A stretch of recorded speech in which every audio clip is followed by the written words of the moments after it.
مت جرأت و ہمت کا ہے اظہار، سیدھی بات روایات صحافت کا علم بردار، سیدھی بات۔ ناظرین گرامی السلام علیکم ورحمۃ اللہ وبرکاتہ۔ سیدھی بات کے تازہ ترین پرائم ٹائم میں آپ لوگوں کا استقبال ہے۔ ناظرین گرامی، میں انصار عزیز ندوی اس وقت تسلسل ہے خصوصی مضامین پر، اسی کا ایک سلسلہ لے کر کے حاضر ہوا۔ آج میں بات کروں گا جس کو ماڈل مائنارٹی کہا جاتا ہے۔ آج اس ہندوستان میں جو فرقہ پرستی پھیل رہی ہے، جس کا وائرس پھیلا، وہ بیرون ممالک میں تارکین وطن تک کس طرح رسائی حاصل کیا، سدھارتھ بھاٹیہ نے اس کو بیان کرنے کی کوشش کی ہے۔ میں انہی کے مضمون کے حوالے سے اور شکریہ کے ساتھ تفصیلات کی جانب بڑھوں گا۔ اس سے پہلے جو ہمیشہ کی طرح آپ لوگوں سے درخواست ہوتی ہے، اس پر آپ لوگ ضرور توجہ کریں۔ نیچے اس کی تفصیلات ہیں، اور ادارے سے دوسرے لوگوں کو جوڑنے کی ضرور کوشش کریں۔ ناظرین گرامی، سدھارتھ بھاٹیہ کا ماننا ہے کہ دوسرے ممالک میں طویل عرصے تک رہنے والے ہندوستانیوں کو ماڈل مائنارٹی کہا جاتا تھا، جن کے پاس اعلیٰ تعلیم تھی، اچھی اوسط آمدنی اور پیشہ ورانہ کام کا کلچر تھا۔ وہ قانون کی پاسداری کرنے والے اور محنتی مانے جاتے تھے۔ وہ اپنے بچوں کو نہ صرف تہذیب و ثقافت کا سبق دیتے ہیں، بلکہ انہیں اچھی قدروں سے بھی آشنا کرتے ہیں اور تعلیم کی اہمیت کے بارے میں بھی بتاتے ہیں۔ وہ اسپیلنگ بی کے مقابلوں میں بھی سبقت لے جاتے ہیں۔ اسپیلنگ بی کیا ہوتا ہے، میں نے اس پر ایک خصوصی سیدھی بات ہی آپ لوگوں کے سامنے رکھا تھا۔ لیکن یہ امیج ٹوٹ رہی ہے، اور وہ بھی بہت پرتشدد طریقے سے۔ ہندوستانیوں کا جو پہلو کبھی مشاہدے میں نہیں آیا تھا، وہ اچانک دھماکے کی طرح سب کے سامنے اظہر من الشمس ہو گیا، اور مقامی انتظامیہ اور سیاستدانوں کو اس نے حیرت میں ڈال دیا۔ گزشتہ ماہ برطانیہ کے ایک شہر میں ہندو اور مسلم کمیونٹی کے درمیان تشدد پھوٹ پڑا۔ آسٹریلیا میں ہندو گروپوں نے سکھوں پر حملہ کیا، اور نیو جرسی کے ایک چرچ کو احتجاج کے بعد سادھوی رتمبھرا کا ایک پروگرام رد کرنا پڑا۔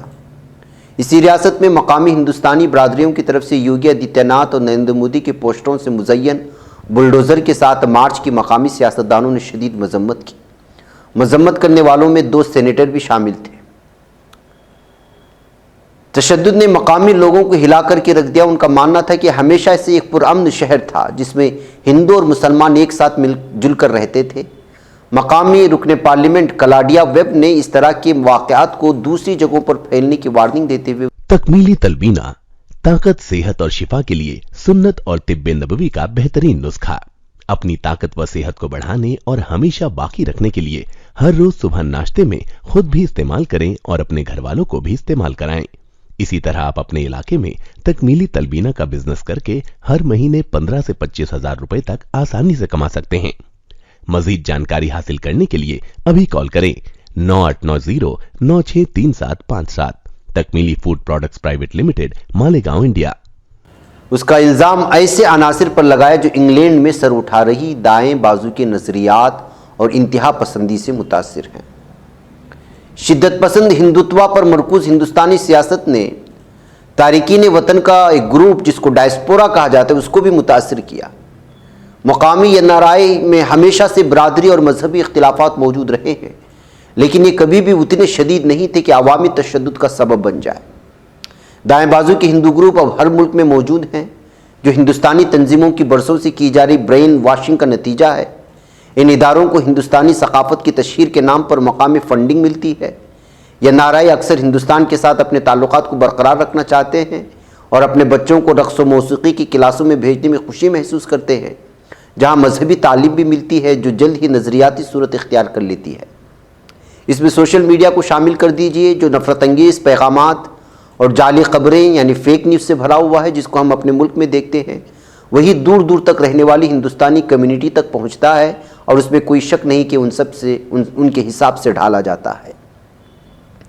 کلاڈیا ویب نے سوشل میڈیا کے کردار کا ذکر کیا۔ دوسرے مشاہدین نے بھی اس کی نشاندہی کی۔ کچھ ویڈیوز میں ایک ہندو مندر کے باہر ایک جھنڈے کو نیچے کرتے ہوئے دکھایا جاتا ہے، اور مقامی ہائی کمشنر کے ذریعے ہندو مذہب کے احاطے اور علامتوں کو نقصان پہنچانے کی مذمت کی جاتی ہے۔ بیرونی ممالک میں ہندوستانی سفارتی مشنوں کی طرف سے ہندو گروپوں کو سرکاری تحفظات نے اس میں ایک نئی جہت کا اضافہ کیا۔ یہ مشن غیر مقیم ہندوستانی برادریوں کو ہندوؤں پر خصوصی توجہ دیے جانے کو لے کر کوئی پچھتاوا نہیں رکھتے۔ مختلف قسم کے یوگیوں اور سادھوؤں کی میزبانی مشن کے ذریعے کی جاتی ہے اور مقامی ہندوستانیوں کے ایک منتخب گروپ کو ان سے ملنے کے لیے مدعو کیا جاتا ہے۔ ان سب کو ایک جگہ ملانے کا نتیجہ باہمی کشیدگی اور تنازعات کی صورت میں سامنے آتا ہے۔ آسٹریلیا میں جدوجہد کی وجہ کسانوں کی تحریک تھی، خاص طور پر سکھوں کی طرف سے کی جا رہی تحریک۔ لیسٹر میں چنگاری کا کام ایشیا کپ کے میچ نے کیا جس میں ہندوستان نے پاکستان کے خلاف جیت حاصل کی، اور لیسٹر پولیس نے 18 افراد کو گرفتار کیا جن میں سے 8 کاؤنٹی سے باہر سے آئے تھے، لیکن اندازے کے مطابق وہ بھی انگلینڈ کی رہائشی تھے۔ آسٹریلیا میں تشدد کے بعد ایک ہندو کو وہاں سے ڈیپورٹ کر دیا گیا۔ ہندوستان میں ان کا شاندار استقبال کیا گیا، ٹھیک ویسی جیسے بلقیس بانو کے ریپسٹوں کی گجرات میں ہندوؤں نے گلپوشی کی، ان کی عزت افزائی کی تھی۔ کیا اس سے بھی زیادہ واضح کوئی پیغام ہو سکتا تھا؟ یا نارائس اور ہندوستانی نژاد لوگ طویل عرصے سے سنگھ کے لیے زرخیز زمین دے رہے ہیں اور نریندر مودی ان کے سرکاری ہیرو ہیں۔ پہلی بار اقتدار میں آنے کے بعد مودی نے امریکہ، انگلینڈ، کینیڈا اور دیگر جگہوں پر اسپورٹس اسٹیڈیموں میں جلسے عام کیا تھا۔ وہ جہاں بھی گئے ان کا شاندار استقبال کیا گیا، جن میں وہاں کے مقامی سیاستدان بھی شامل تھے، جیسا کہ 2014 میں نیو یارک میں دیکھا گیا تھا۔ ہندوستانی میڈیا نے اپنے صحافیوں کو ان واقعات کی کوریج کے لیے بیرون ملک بھیجا۔ اگرچہ اب وہ جوش اب تھوڑا سا کم ہو گیا ہے، لیکن اس کا یہ مطلب نہیں کہ زمینی تیاری رک گئی ہے۔ امریکی کارکنوں نے طویل عرصے استدلال کیا ہے کہ بہت سے سیاستدانوں اور انتظامی عہدیداروں کو مقامی ہندوتوا گروپس کی حمایت اور فنڈنگ حاصل ہے اور وہ ہندوتوا ایجنڈے کو آگے بڑھانے کے لیے کام کرتے ہیں۔ یہ نئی جارحیت صرف دوسری برادریوں کے خلاف دشمنی تک محدود نہیں ہے۔ ماہرین تعلیم، خاص طور پر ہندوستان پر تحقیق کرنے والوں کو مسلسل بدسلوکی، گالی گلوچ اور دھمکی آمیز پیغامات کا نشانہ بنایا جاتا ہے۔ بوسٹن میں ڈسمینٹلنگ گلوبل ہندوتوا نامی عنوان سے جو ایک کانفرنس منعقد کیا گیا تھا، اس پر ہندوتوا گروپوں نے حملہ کیا اور ان کے شرکاء کے ساتھ بدسلوکی کی گئی۔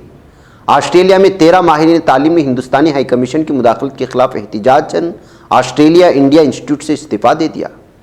ہندوستانی تارکین وطن ڈائسپورا کی سیاست ہندوستانی صورتحال کا ایک عکس ہے۔ وہی پولرائزیشن، وہی سوشل میڈیا مہم، وہی سیاسی اور سرکاری سرپرستی اور وہی تشدد۔ اختلافات یہاں تک کہ دوسرے نظریے کو برداشت نہیں کیا جا رہا، نہ ہی مقامی ہندوستانی حکومت کے حامی گروپوں کے ذریعے اور نہ ہی سفارتی مشنوں کے ذریعے۔ لیسٹر میں تشدد شاید اس طرح کی مزید کشی کا آغاز ہے۔ نہ صرف برطانیہ بلکہ دیگر جگہوں پر بھی ہندوتوا گروپ عسکریت پسندی کی شکل اختیار کر رہے ہیں۔ اس کا جواب دیا جائے گا اور ایک سرکل کی شروعات ہو جائے گی۔ یہ ایک ایسی چیز ہے جو مقامی حکومتوں سے مضبوطی سے حل کرنے کا مطالبہ کرتی ہے۔